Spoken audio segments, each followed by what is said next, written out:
สบายดีเนาะสำหรับโครงการ Football for Everyone เนาะณโรงเรียนบ้านนาฝ่ายเมืองโทรคมแขวงเวียงจันทน์ที่นี่เนาะก็ถือว่าเป็นโรงเรียนสุดท้ายของโครงการ Football for Everyone ซีซั่น3เนาะสำหรับซีซั่นนี้เฮาก็ถือว่าได้นำพาตั้งแต่ภาคเหนือหลวงพระบางนครหลวงแล้วก็ลงไปสวรรค์ปักเสทีมงานเฮาก็ถือว่าได้คัดจ้อนพิเศษ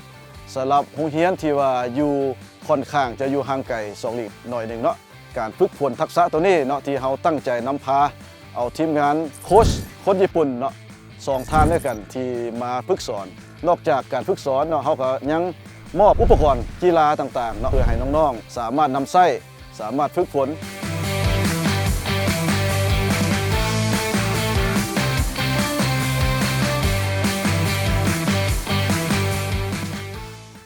Hello everyone, we are from Football for Everyone. We just finished the season 3 of Football for Everyone. Energetic footballer all over the Laos, so it was fantastic experience. Actually, we just finished the season 1, 2, 3. 3 years of this project. Through these 3 years, we visited 30 schools and also we played football with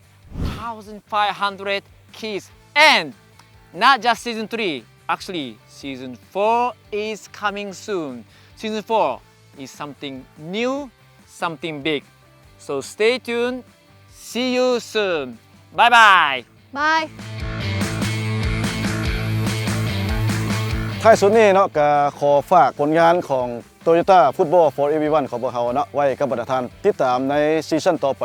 ซึ่งเป็นซีซั่นที่4แล้วเนาะทีมงานเฮาจะพาท่านไปสัมผัสประสบการณ์ใหม่ๆขนาดใดเนาะสุดท้ายแล้วเนาะก็ขอฝากบรรดาท่านติดตามกับโครงการ Football for Everyone ในโครงการซีซั่นต่อไปเนาะขอขอบใจ